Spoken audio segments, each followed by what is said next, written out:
Hello, everybody, and Idan. Well, not a good day. Not a good day. A bloodbath. My God, it's really every time you think that crypto is going to be stable, and we complain that nothing is happening. My God, we're in there. But I mean, this is way bigger than Celsius. This is much bigger than all the crises we had before. Idan, what is your take on this? So maybe good morning, Vincent. Maybe we need to start with explaining what happened in the last couple of days. I think we all the ones who are watching know, but maybe we need to recap. So a few days ago, there was a few months ago there was a piece of a balance sheet for Alameda Research. Alameda Research is one of the entities of FTX, owned by Sam Bankman-Fried. And there was a leak of part of the balance sheet where you could see that the balance sheet was very problematic, and there's a liquidity problem. A few days ago, CZ, the CEO of Binance, the biggest and the most powerful person in crypto right now by far, he tweeted that they are going to liquidate about $500 million worth FTT. Binance was an investor in FTX initially, and they have announced that they will start withdrawing the investment. And now he said a few days ago that they are going, as part of it, they're going to liquidate and they're going to sell 500 million FTT. That has triggered a panic sell of the FTT, a reaction of Caroline. Caroline is the CEO of Alameda Research. Pretty stupid reaction. She said, so you can just buy it for $22. And then everyone realized, oh, below 22, you're going to be liquidate. So there's a panic sell started. And at some stage, FTT had to stop the withdrawal. Now, FTX is one of the biggest exchange in the US, and when they stop the withdrawal, the panic sell continued, and that's what we see. A bloodbath, you call it. At some stage, CZ said, "Okay, so we have a non-binding agreement that we will take over FTX." And the day after, and after due diligence, they said, "No, it's too big. There's a $8 billion of debt. We cannot do that," and the deal is off. So FTX is about to go bankrupt unless someone can save them. The crypto world is in big pain. A lot of people lost a lot of money because they cannot withdraw their money from FTX. It's very, very sad. And I think we need to realize that people keep on losing money, not only because the pricing are going down, but also because centralized exchanges and entities that are doing stupid things, and they are betting with their customers' money, and that's definitely not allowed. We saw it with Celsius. We saw it with 3SC. We're seeing it right now with FTX, which is by far the biggest, and that's problematic. And you look at the screen and you see the results in terms of pricing. Yeah. So that's a little bit of a recap. Yeah, that's a good recap. And you say, I mean, if you compare to Luna or Celsius, this is way bigger, right? This is a second exchange. We see, you see here that Binance, is the giant. This is a volume thing, and here's FTX. That's like number 2. And the same with Bitmart and Coinbase. You see, they're about the same size, but FTX and Binance, CZ and Sam Bankman were friends. They were friends, and CZ say, I borrow your money. I basically I lend you money, and you can start FTX. But FTX became big, and Sam said something to the authorities, which pissed off CZ, and he said, okay, I'm going to sell my investment off, which were in coins, which were released by FTX. And then it was 2 friends fighting on Twitter. And it was very dramatic. It was very personal. It was like 2 people that they can screw up things so much. I don't know what Sam said to the authorities. I don't know why CZ thought I need to basically put this on Twitter and say I'm going to sell 500 million in coins of the 2 billion which he had. because he basically cut himself also in his own. He shot himself in the foot. But now, he's not buying. Binance is not buying FTX. But I mean, of course, if the clients need to go away, they will go to Binance anyway. But it's really bad for the market. But of course, and so this is the story of the Binance. Then here is the coins. It's interesting to see which one went down the most. You see that FTT, which is the coin of FTX, went down 88%. But I mean, also Solana is down a lot. Why is Solana down 55%? What's happening with Solana in relationship to this crisis? Yeah, so the Alameda Research, the entity that's owned by FTX, they have a couple of holdings, and the biggest holdings. Are they owned by FTX or by Sam Bankman? I think they're owned by Sam. They're owned by Sam. Caroline is the CEO. There's the company that invests in different companies. And they are in a big problem. They have the biggest problem, actually. It's not the FTX itself. It's the Alameda Research with 8 million in a hole in their balance sheet. And they're holding a lot of coins. And the biggest coin they hold after FTT, which they use as a collateral, which is very stupid that you use your own coin as a collateral for your daughter company, it's Solana. And they are going to, according to the rumors, they are going to release those coins today because they are liquidating themselves because they need to have cash. Yeah, and so every of them or something like that, right? Yeah, and everyone was, of course, afraid that will happen, and then a panic sell began on Solana, and it's down for it was not even a week ago. It was on $37. Yeah, and now it's on 13. 14, and it may even continue today. So because if they release so many millions of coins on Solana and they will put it into the market, then it can go up to $4 or $3 even. We don't know anything, Vincent, what's going to happen every minute right now. That is the next thing. But I mean, this is what we do know. I mean, like exactly a year ago, you remember we had the all-time high of Bitcoin of 64,000, and Ethereum was at 4,000, and Solana was the big kid on the block, which went from 240. Solana was on 240 exactly a year ago. Exactly a year ago. Bitcoin was 67K. I mean, Ether was almost 5,000. So yeah, that's actually the story of the crypto. This is the Lehman Brothers, year of crypto, the 2008. This is the worst that we could have expected. We saw a little bit of recovery in the last weeks. We saw that there is some good momentum. Some coins started climbing up. There was a lot of good news about real world cases. Start using a crypto company, blockchain technology like Arweave, teaming up with Meta, and and Matic is teaming up with other big companies. Yeah. And everything looked a little bit better than what we've went through in the last couple of year, and boom, we got that one. Yeah, and that's amazing. not good. I mean, it's amazing here. I mean, like a year ago, 63,000.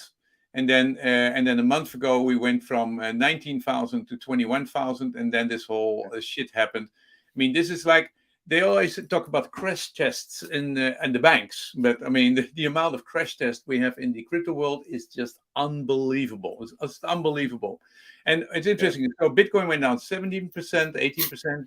Ethereum went down 23%. So that's also. Let's look at a year ago, guys. Let's see. I mean, I had a lot of Ethereum in my portfolio, and it went down in the last month to about 1,600, and now it's under. It's now. Let me see. Where is it now? Is it under 1,000? 1,200. It's 1,200 right now. 1,200. It's 1,200. So it's quite dramatic. But it is. I mean, it's interesting. It doesn't kill you. It makes you stronger. But I mean, I'm now thinking about This is nothing to do with Bitcoin. This is nothing to do with Ethereum. This is only to do with only on the edge of the system where you buy and sell different currencies. And of course, it's a big one. It's a big one. I mean, we can see that here. We can see that here in the in how the exchange.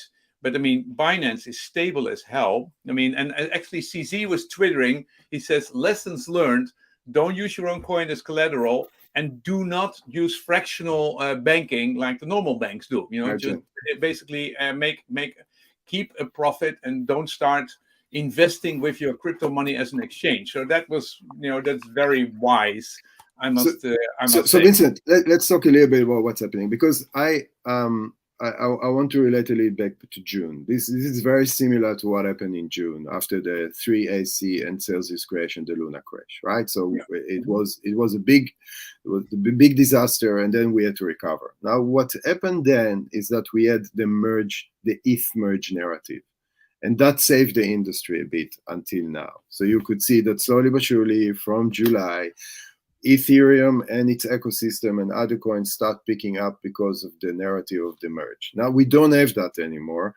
And the other thing we don't have the Fed that's going to help us. So there's a couple of things that's going to happen. Tonight, the new CPI numbers, very, very crucial. What will happen? Are we ending up on the 7 and 8% again? And the Fed continue to raise aggressively rates? It's not a good sign. So next to the fact that a lot of people cannot withdraw their funds within FTX going to bankrupt, and the CPI figures say will be high, it's not a good thing, and we're gonna have a pretty difficult period. Now, that said, the beauty on crypto is that everything can change immediately. And next week, we're going to sit here and a lot of things can change. That's the beauty. And that's why we're in the industry, because there's another never dull moment. No. And maybe the CPI numbers with the low oil price and gas price for the last and the low and the house pricing that are going down, maybe it will surprise us. And maybe there will be some solutions that Sam Bankman-Friedman will pull out from all the big VCs that invested in him, etc. So we don't know. So we in the company right now are very cautious. We're monitoring the situation. We look at everything that's happening when we are taking a step-by-step decision. So that's very important. And I think every other crypto company who's trading with others, with trading at all, needs to do the same. Okay. No one knows. So you look at my screen right now, you see at BTC. BTC is around 16. He actually somehow find a support on 16,000. You can see Solana also found the support on 14. Let me just go to the other screen. Sorry. You can see this is the Bitcoin. The Bitcoin. I will actually go to the weekly to see. Yeah, that shows it all, right? I mean, we are back to the levels of November 2020, more or less. This is the 1 year ago was the all-time high, and 3 years ago we were starting. The Bitcoin one, the highest of almost 70K exactly a year ago, going down to 16,500, and we don't know whether and it can go even lower to 10K and to 11K. There's nothing else right now that holds the resistance level as being the support level as being broken, and that can go even lower. So more bad news, it's going to go low. Yeah. So it's very fragile. Do you see any other coins which are doing a good job? Can you hear me? Solana, very similar story, only even more disaster. Was on 240, 250 a year ago.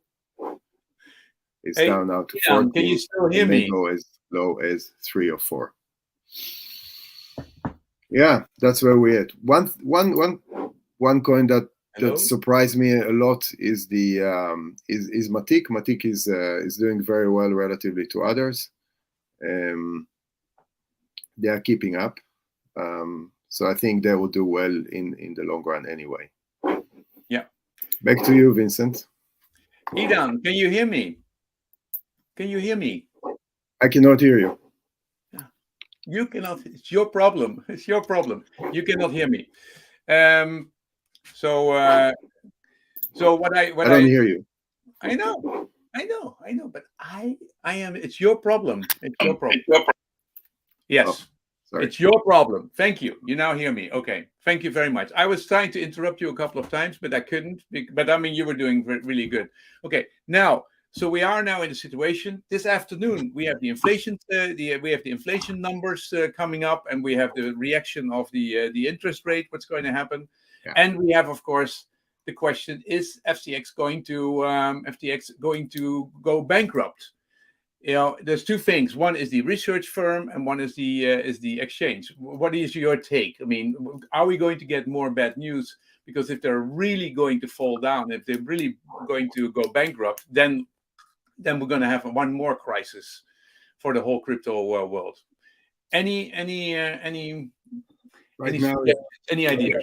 Right now, it looks like there's no one going to save FTX. If the big richest guy in crypto and one of the richest guy in the world, CZ, cannot save FTX, I don't see anyone who can come in and fill a hole of $8 million just like that. In a company that used to have a value of $30 million in a week ago and now has a value of $1. So yeah. I'm not positive there. I don't know. Obviously, there's a lot of things going behind the scene right now. But if you ask me for the odds, I wouldn't bet that someone will bail them out. I think they will go bankrupt. Yeah. And that means this means that the coming days we're going to have news that FTX is going down the drain and is going to and is going bankrupt. That is what we expect. And what it means is that you file to Chapter 11. When you file to Chapter 11, and then your all the funds that are there will be there for many years. We see the months gox. I don't know how many years it's been, but until now, people didn't get the money yet, and it's going to take a while until they will get it. With Celsius, the same. These are processes of years, and this is not good news. This is not good news. There are a lot of traders who use FTX to trade. There's a lot of people who are very, very, very into the crypto there, and they all lost their money. So that's not good news. So CPI. Obviously, Idam, this is a major bloodbath, but it's also a major opportunity. I mean, you can buy Solana for, and which is a real functioning coin. Really, it is one of the best level two. Level one. It's a layer one. Level one platforms. It's having a lot of use for a lot of things. So to buy that at the moment, at $14 is a potential really fantastic deal. Yeah. Are there any coins you're looking at, and how they move? Could you maybe show that what are potential more coins to move into? Yeah, so let's talk a little bit about Solana. I think it's a good one. Solana is a good layer one. A lot of people consider Solana as a good alternative for Ethereum, the number 2 layer one right now in terms of users. Very big on NFT. They had a lot of problems, a lot of bugs, but they're running fast. They have their own mobile phone these days. They just concluded a conference. Last year, a lot of people wanted to buy it when it was on $240. Now you can buy one for $40. I don't see. You don't share the screen. You have it. You have it on Matic, which is also a great coin at the moment, which is a layer 2 on top of Ethereum. I don't know if you want to share it. Otherwise, I'll just keep the screen away. But yeah, no, I will share the Solana.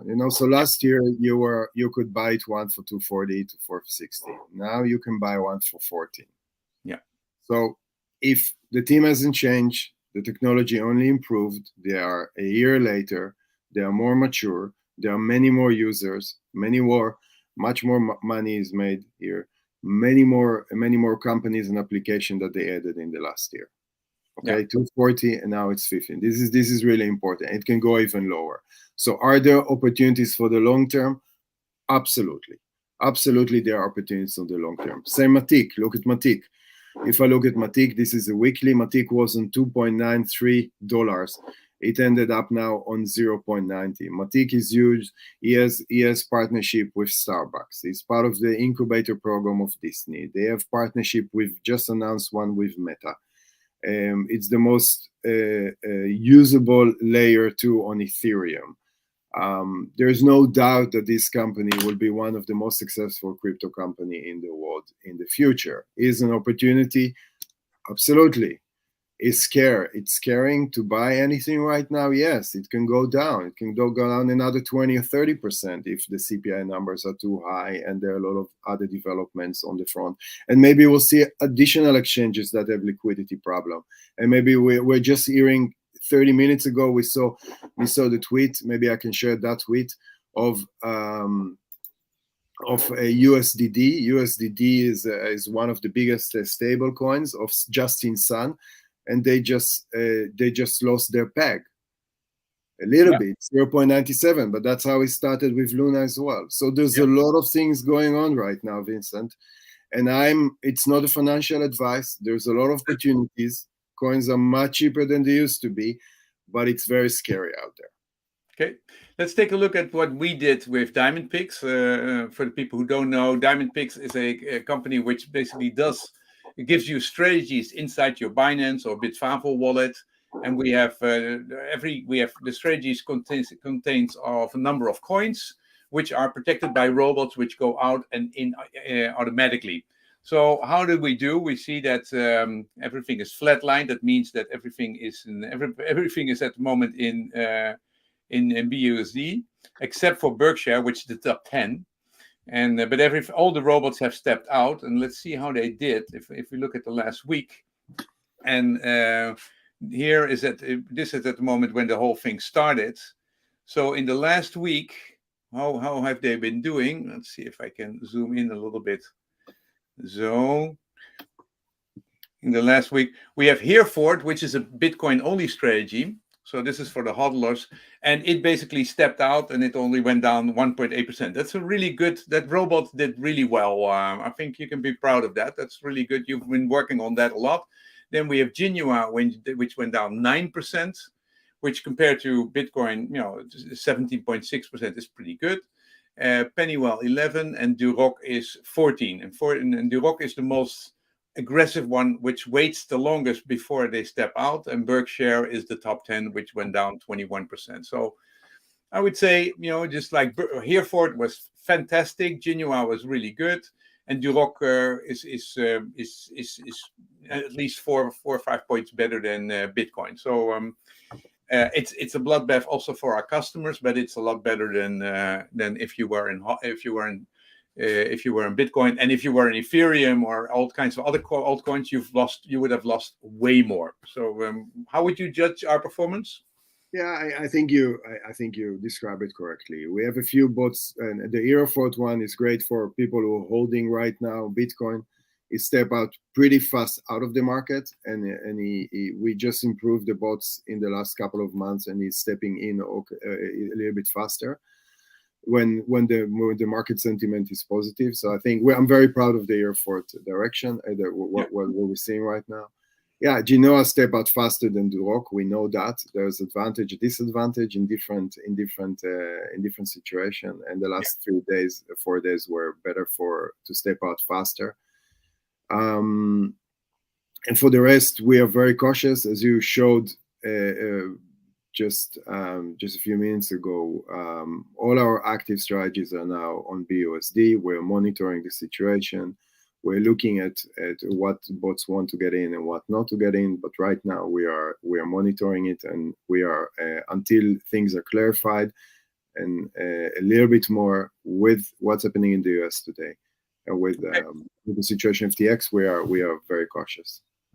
Let's take some questions from Damien. Are you concerned about Tether, USDC, or BUSD? Tether is also losing peg. How dramatic is that? Yeah, there's some rumors, and I just read it this morning that said that Alameda Research also has a lot of Tether, and they may have to liquidate that. It's definitely becoming a bigger problem, and now it's again another test case for the stablecoin. To show if they really pegged 101. If you're not pegged on 101, 0.999. I would say there's no. Yeah, the USDD is the ones that now in danger. The USDD is, the Justin Sun, the Tron one, is the one who's just lost his peg to 0.97. So we'll see what's happening. Maybe go back to it. What number is that? How far? I don't know exactly. What But is let's it? see. I'm not concerned about BUSD personally. I think Yeah. CG and the team, they have enough capital to peg BUSD 101. But then we don't know because there's no transparency there. USDC Circle, I just read yesterday that they are saying they're 101. They are regulated in the US. I am less concerned there. They are backed by Coinbase a little bit, and they also had a share in FTX, by the way. But I don't think we should be concerned on that. The biggest question is Tether. They are less transparent. They are claiming that they're good. This is another test for them, and let's hope for the sake of the industry that that will be the case. Yeah, we don't need another stress test. Okay, Yeah. so we're monitoring situation. The news about FTX is, of course, really important. Are they going to be saved? That would make it much stable, and we would get a big rebound. And combined with the inflation numbers, which we'll see this afternoon. Okay, exciting times, Idan. Thank you very much for reflecting on that.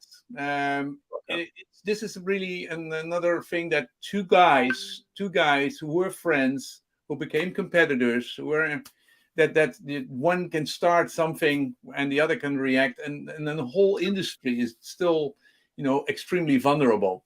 Yeah. And normally that would not be possible. But I mean, behind the scenes in the normal banking world, of course, all those kinds of things are happening too.